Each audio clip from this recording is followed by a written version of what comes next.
is Dominique Avery, and I'm delighted to welcome you to this show, which we are calling Can We Talk? It's an opportunity to spend half an hour having a wide-ranging conversation with just one guest.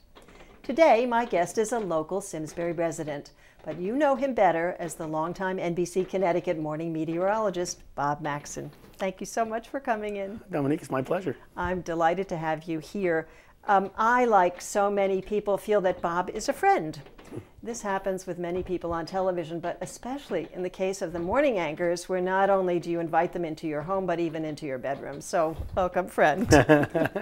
Yeah, that's one of the interesting parts about it, no doubt, is that we're in people's bedrooms, bathrooms, kitchens. We're part of the daily routine. So, I actually was on television, but not nearly as prominently as you were. And one of the things that always happened to me is people would come up and say, "Oh, hi, Dominique," and I would have no idea whether I knew them or not. How do you handle that?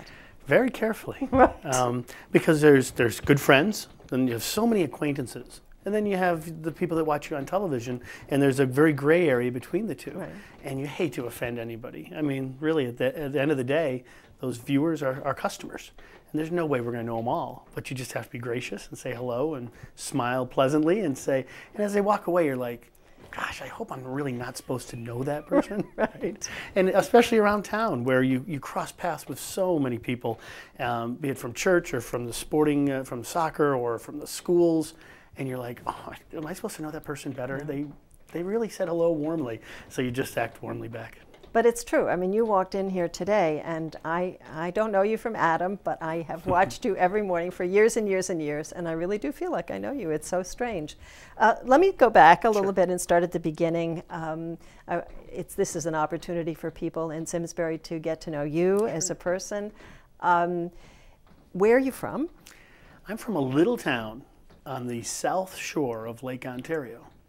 North of Syracuse, there's a place called Oswego, New York. And there's a big teachers college there, so a lot of times you run into educators around the town or the state that were trained at or did their studies at SUNY Oswego. And I grew up it was a wonderful, wonderful place to grow up. It was safe. It was kind of Norman Rockwell-like. There was a lot of big industry, so it was kind of a vibrant economy. And my parents had great jobs, and it was perfect. That's all changed now, because it's kind of part of the steel belt, if you will, and you go back there and it's very depressed. But it was a wonderful place to grow up, and went through the elementary schools there, and my dad was a high school principal. My mom was a college professor, and I go back there 2 or 3 times a year to visit old friends, and it's still a very special place to me. But since 1999, the first day of 1999, Simsbury's been our home. Very interesting. I'm going to ask you a little bit more about why you moved here, but I wanted to start a little bit more on your career path. Sure. You majored in meteorology. I did. And I was wondering, were you always interested in weather? As a little child, how did you get into it? Well, it's funny because I pointed out that Oswego is on the south shore of Lake Ontario. So when the weather is just right or just wrong, it snows. More snow than you can close your eyes and imagine a big pile of snow and think about it being bigger. So as growing up, there was your activities were limited on a daily basis from Halloween until sometime after Easter, wherever Easter fell. Let's say early April. No matter what your plans were, they could be canceled by 3 feet of snow. Now everybody around here remembers last February, right, and how 3 feet of snow paralyzed the town. Well, it happens all the time because of lake effect snow. Right. So as a child, I was the 5th of 5 kids. I saw everybody's plans get changed, and we would kind of sit and do this a lot, and then we would shovel snow a lot. And we were out playing in the snow. It didn't matter if it was 5 below 0. We would just put an extra layer on, and it was part of our upbringing was loving snow. So at some point, probably in 5th or 6th grade, I started asking a lot of questions. Not the birds and the bees. I asked about blizzards, right? Mm-hmm. And I was like, why is it always snowing? Why am I always out working the snowblower or shoveling? And my parents bought me a book that was written by a TV weatherman at the time in Syracuse.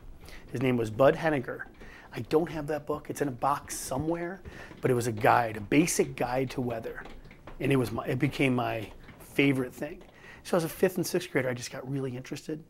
And in 7th grade, I had a teacher, I want to say 7th or 8th grade, my science teacher was Mr. Christian. And when I go back to Oswego, he's a member of the country club, and invariably I'll bump into him. And I'll say, you're the reason, now 30 plus years later, I'm a meteorologist. And he'll laugh and he'll pat me on the back and say, you might be the only one that feels that way, but thank you for pointing it out. And in 8th grade science, I remember getting nothing but those red A's on the top with the circle around it and passing, and then just realizing, I really dig this. My parents saw it, and they quietly kind of set that little idea aside. And when it came time, junior year in high school, what are you going to do? I said, well, I still love meteorology, but I really want to coach. And they looked at me. Wait, what did you just say? I said, well, maybe I'll be a gym teacher and be a coach my whole life. And they said, well, what about the meteorology? So I applied to various colleges in New York, and the first application that went out was to Cornell University, but we never heard back. We didn't get a rejection, and we didn't get any, we just got nothing. So we kept applying, and I got accepted at SUNY Oneonta, which is kind of near Cooperstown, New York. And they have a great meteorology program and a very good soccer team. So I was meeting with the coach, and I was semi-recruited to play there, and everything seemed hunky-dory. And then one day this letter came saying, you've been accepted to Cornell University off a waiting list. You have until whenever to make a decision. And my parents, of course, were jumping through the ceiling. Cornell. But back then, it didn't. We're not the way the kids are now. Right. I mean, Cornell, Oneonta, to me, it was whatever. My sister had gone to Cornell, but my brothers and sisters had all gone to the state university schools. So I was like, okay, I mean, Ithaca, Oneonta, whatever. And they were like, oh, no, there's no question. Okay, you're going to Cornell. And it was very hard, but it was very rewarding, and met some wonderful people and had 4 great years in Ithaca. So there you are at Ithaca, at Cornell University, and what did you think you were going to do with this? I had no idea. I took a job sophomore year in college as and my parents still bug me, sportscaster. I was studying meteorology, but to get on the radio, you weren't just going to do weather. They had people doing that already. So I became a sportscaster. Started, understanding the microphone, forming your thoughts and spitting them out, and making some sort of sense. And I did that sophomore year, and then as you become a junior, the studies at the meteorology really ramps up, and it's extremely difficult. So I had to quit the radio station. I didn't have time. This was a college radio station. Yeah, it was a college radio station. I had to say, I have no time. And they had tons of guys and girls that wanted to do radio sports. But at the same time, Ithaca College, which is known for its broadcasting school, needed meteorologists for their nightly news. So 3 nights a week, I would get the forecast together at Cornell, take a bus. I guess I borrowed my sister's car a couple times, drive over to Ithaca College and perform the weather for the first time in a college studio, not much more extravagant than this, but it was a bunch of people learning the business. And the first time I ever did it, it was the fall of 85. And as I was walking over to the green wall that the weathermen use, I tripped on a power cord and I unplugged half the studio. Oh. It wasn't supposed to be there. Someone left it there, but all my monitors went out, the lights went out, and we're live. This wasn't taped. This was live cable casted in Ithaca. First time ever, I tripped and almost fell on my face, literally. But we figured that out, and we moved on, and I spent about 3 semesters doing that until my senior year, spring semester, and I got my first job. And the funny thing was, it was in Ithaca, which is not its own TV market. It was a little cable station. But in that little cable station, the sportscasters, the 2 sportscasters I work with, work in a little place called ESPN now. The newscaster is putting his 30th year in Syracuse, New York as an anchorman, and me. And that was our anchor team. And we've all stuck with the business all these years. And I consider, they're some of my closest friends. We all started that little TV station in Ithaca. So it was a neat way to get started because you had to do a little bit of everything. Right. It's really good to start where you have to do a little bit of everything. Definitely. So I think I read that you came to Connecticut in '95. You went to NBC 30, which is a fairly big market. You had some littler markets in between. A little time in Binghamton, New York, and 6 great years up in Manchester, New Hampshire. The day I went for my job interview, it was the first time I had placed a foot in the state of New Hampshire. And I had no idea what to expect. Live free or die, Right, and right. they dance to a little bit of a different tune up there, but it's a great tune. And I really loved it. It was my first, I'll call it my first real job in television, because Ithaca, we were doing a little bit of everything. Binghamton, I was running around chasing fires and car accidents and going to school board meetings, and then I would kind of forecast the weather. So here's my meteorology degree, and I'm doing all this other stuff. So when my dad heard that I gotten this opportunity in Manchester, he drove me to my interview. And we went up to New Hampshire at WMUR, which is very well known for its political coverage during the first in the nation primary. And wow, that was so exciting. Not only to have my, walk in, we were the first morning show ever at the station. It was 15 minutes from 6:45 to 7 a.m. to lead into Good Morning America. That's all we need, right? A little news, a little weather, a little sports roundup, go over to Good Morning America. And now, of course, we start at 4:30 in the morning. Right. So we go for 2.5 hours of news, weather, little sports and stuff, and traffic, of course. But it was an amazing place to work because it was me and my weather graphics computer. I actually had data and I had maps and I could actually forecast the weather, which is something I wasn't able to do at my first smaller stations. And the first primary that I was ever there, 96, 90, 98 possibly, I was in my office and I look and there was a reflection off the window and there was a gentleman standing behind me in a suit. It was 4 in the morning, 4:30. But all I saw was a silhouette, and I jumped and almost hit the ceiling.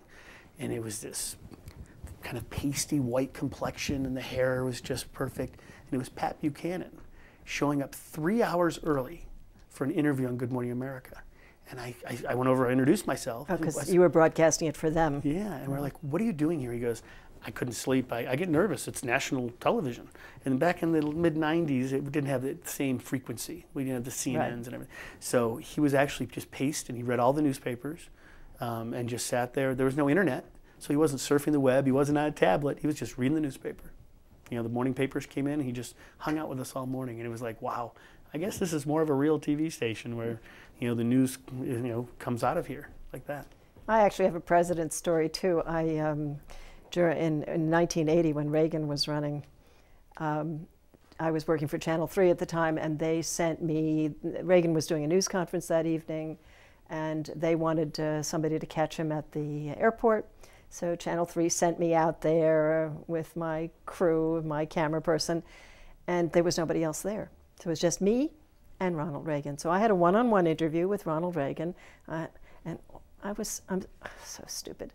All I wanted to see was, did he dye his hair? So I was interviewing him about, politics, I don't know what, and looking to see whether he dyed his hair.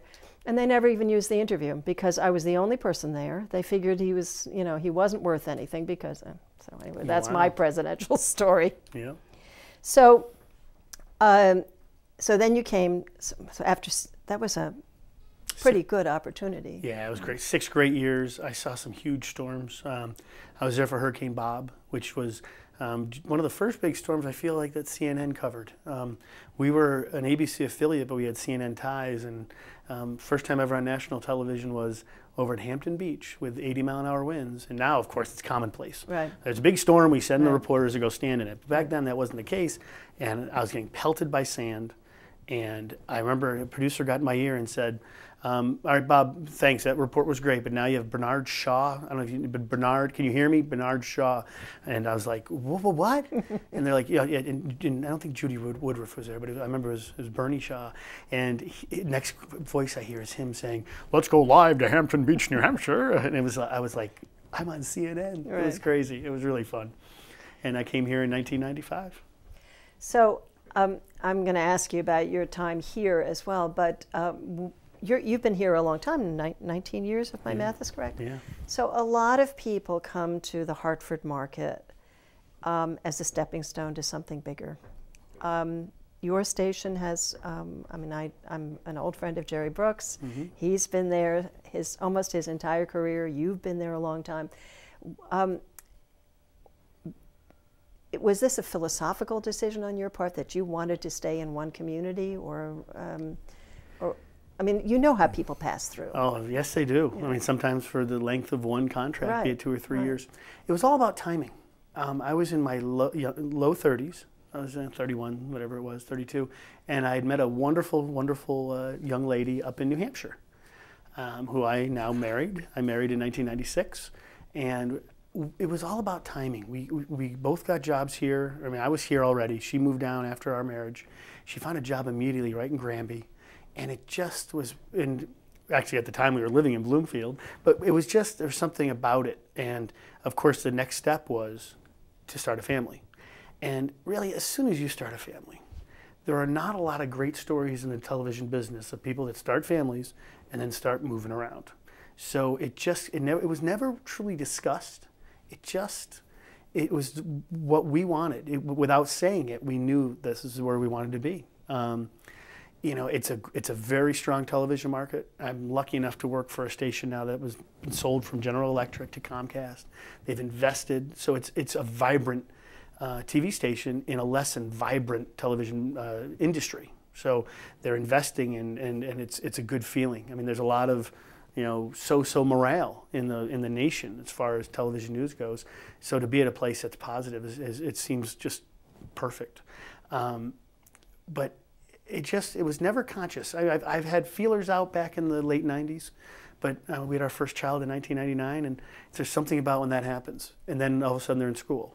And now that, at the time, you know, fourth grader is now a freshman in high school. So how do you uproot somebody? Right. You know, and right here in the studio is my little third grader. I can't, you know, they have friends, and now we have such a network of friends. It just seemed to fall into place this way, and we really count our lucky stars. I mean, I knock on wood. It's if you have contracts that go, you know, 2, 3, 4 years, the end of that contract is nerve-wracking. I mean, television is a funny business.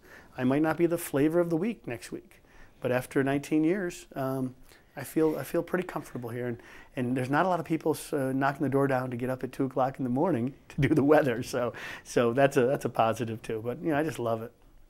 The market can be cruel. I mean, Channel 8 has had a huge turnover right now in their weather people, and some of them have gone completely after years and years of being here. You look at Jeff Fox as an example. Right. He just was a great employee, incredibly popular. And but when new ownership, new management came in, and they have to look at the spreadsheet, and they have owners who are saying we got to pare down somewhere, and they look at the bottom line and they say, well, we can't afford him anymore. And after 27 years, he's pushed to the curb. It's sad. And I find it really sad as a viewer. I mean, I was in the business, but it's like I said, you were a friend. I watch you. I get up at 4:30 in the morning. When I was working, and even now, and I watch you in the morning, and I like having you there. And when Brad Drazen moved to the evening, I was very upset because it was a morning team and you were my friends. Right. And I really like it when people stay around, and then you have a relationship to the community, and you can tell when people come from the outside. They don't know how to pronounce Berlin. They say Berlin, stuff like that. It's, sure. It's so. I certainly appreciate, for whatever reason, that you're here, and I hope you stay. And Jerry is amazing. So now you're here. You said you were living in Bloomfield. What made you choose Simsbury? What was the deciding factor? It's funny. We were living down in Avon at the time, and our condominium sold while we were living in it. The owner sold it, and we had to find a place fast. So talked to 2 or 3 realtors, and my favorite part of the story, when you talk to a realtor in the Farmington Valley, they think you make $10 million. Yeah. I mean, my wife at the time was 5 months pregnant with our first. We're driving around in a Chevy Blazer with rust on it. We pull into one of the realty companies, I won't say which one, and they're like, okay, well, we have a couple of really nice houses we want you to see. And they take us, I remember the first condo we looked at was at the Chase over in Bloomfield, and they're about 6,000 square foot condos. And I'm like, what? No, we can't afford this. Oh, it's only about $5,000 a month. Right. That's they have no idea what television salaries are here. So so then you start to mellow them down, and next thing you know, you're looking at Teacher's Turn. It's like, no, you're not listening. Right. You're not going to make a big commission off this. I need a home, and I need one now. And one night we were looking at homes off of 179 in Canton, And we looked at a home that was up on Wright Road. I'll never forget. It was an awesome house. But my wife looked at me, and this was before GPS, and said, I feel like we're in the middle of nowhere. And she was right, if you think about it. So the realtor brought us down off of 179 down 309. You come down by the master's school, and it was a rainy November night. I remember like it was yesterday. And there's an antique home that sits there on the corner, and most people in town know that's where I live because they say hi when they bike by or whatever. And this home just was sitting there, and it's an antique colonial built in the 1765 to 1790 era. And again, my wife, she's Italian, and she goes, I got to have this house. And we haven't even driven in the driveway yet. We haven't pulled in the driveway. She goes, I got to have it, just by looking at the outside. And the owners, who are just a wonderful old couple, have it set up like an antique gallery. Okay, you walk in, the wood stove is just at the right temperature. There's some potpourri bubbling on the wood stove, and this layout is like a perfect antique home. And my wife's like, I'm done. All right, we're done looking. Where do we sign? What you know, honey, we've never bought a house before. We're kids, and we went through the house, and we just loved it. So we didn't. I can't say we consciously said Simsbury. It happened, and it's worked out so beautifully. But when you're 30, whatever, 33 years old, and you need a home, and it was going to be Farmington, Avon, or Simsbury. Everything else was too far away. And we found that home, and we've been in there since, again, the first day of 1999. We closed on the 31st. That was a fun New Year's Eve party. Yeah, so for us, we were moving from New Jersey, and for us it was Simsbury Farms. For my husband, the golf course, which is the most extraordinary public golf course I've ever seen, One of my, and the pool. Yeah. And and the schools. That's why we chose it. In hindsight, looking the way we've experienced it, it was a November night. I knew Simsbury Farms was up there somewhere, but I didn't know the lay of the land yet. We were and that next spring, even though we had our baby in April, I spent a lot of time at Simsbury Farms. It is the most extraordinary public golf course. It is so beautiful. The vistas, it's just gorgeous. If I could just not hit the ball right on the 7th hole, the par 5, you're up on that elevated tee, and I cannot help myself but hit it right. It's just one of those crazy. Yeah, I don't golf personally. My husband spent a lot of time there. So you mentioned earlier that there aren't too many people who want to get up at 2 o'clock in the morning. I did a morning shift for a year, and I could not bear it. I'm an early riser, but getting up to be at work was too much for me. So tell people, what time do you get up, and how long is your day, and how do you manage? How do you not fall asleep in the middle of dinner? Well, it goes back to Manchester, New Hampshire, actually. When I reached across the table and shook hands, I started on the first week of April, 1989, and he said, you're going to start the morning show with this anchor woman, Nanette Hansen, who spent time at CNBC and still is a friend on Facebook. And we just started this 15-minute show. Now, back then, it was easy. Get up at 4, in the office at 4:30. Well, now everything just keep getting pushed back. And as you get older, all of a sudden, I'm getting up earlier and earlier. So my alarm goes off at 2 a.m. I usually, as my daughter will attest, I do hit snooze once or twice. I think it's only natural. But I'm usually out of the door by 3:15. At 3:15, I'm in my office by 3:30, and I'm on the air at 4:30. Thankfully, computers are so fast, and there's so much data now. I can literally be shaving. I can be shaving in my bathroom in Simsbury with my tablet, and I can be looking at computer data, radar loops, satellite loops, computer models as I'm getting ready. In fact, there's a shaving commercial where it's supposed to be high-tech world, and the guy is looking at his mirror, and he's browsing the internet on his mirror. Well, I kind of do that, yeah. And just so I'm already getting weather information. Then I go over to Twitter, and I can see what people were tweeting about last night. The other meteorologist, Brad Field, and I bounce stuff off each other all the time. So I come into work, and I just literally hit the ground running from 3:30 to 20 after 4. It's just, inputting stuff and creating graphics, and we're on the air by 4:30. And nowadays, because of smartphones, actually before we go on TV, I tape the weather video, because we know that most people, the first thing they do in the morning now, they wake up, their alarm goes off, it might be their alarm, and they see what's going on. So we know the only way we're going to survive as a company, as a content producer, is the new catchphrase, is we've got to be page one. And if somebody can take one click to our app, one click to our video, that's just like watching me. Okay, we don't get the ratings, the big Arbitron and Nielsen ratings, but we're keeping someone. Right. They're making a connection to you. Right. So they might get it there, which means they're probably going to click and get us on TV too. Right. So it's all part of, it's not just television anymore. It's internet, Facebook, Twitter, apps. It's so much more than it used to be. Changed so. Oh God, I started it's so embarrassing. I'm so old. I started in film. When I first started Channel 3, we were doing film. Jerry too. But just to go full circle, get up on 2, but this past week would have been my 25th year of getting up before the sun comes up. So I love it. I manage it because I'm home when she gets off the bus. I'm home when my high schooler gets off the bus. Those afternoons are, as any parent will say, those are hours you could never, ever give back. It's some of the greatest, granted they're doing homework, they're scratching away at their math, but you're there with them and you're helping them. It's very important, and it's a really nice situation. Your wife works and then you're home. Yeah, that makes a lot of difference. It works out great. I've been able to coach my oldest daughter in soccer for many years. Oh, so you are a coach. Oh yeah, Simsbury, I ended up being a coach, yep. Simsbury Youth Soccer, I was part of the travel program, and granted, you get a group of, let's say they're 13-year-olds at the time, and you start practice at 5. By 7, I am toast. I've been up a very long time, and they're going to push every button, And thank goodness I had great assistant coaches because I would literally just be like, I can't deal with this anymore. I'm going to have to interrupt you because our time is up. Oh no! It went so fast. I'd like to thank everyone here at SCTV, our director and our camera people, all volunteers, and office staff for their help in getting the show on the air.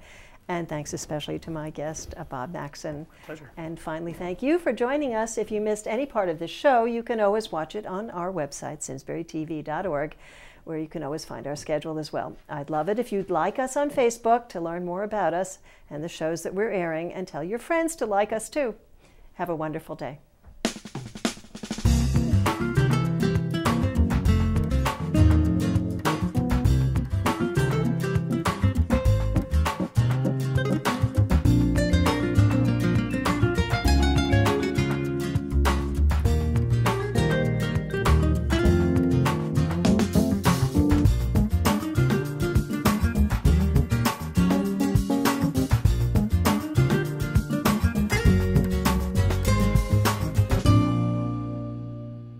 Funding for Simsbury Community Television is provided in part by contributions from viewers like you.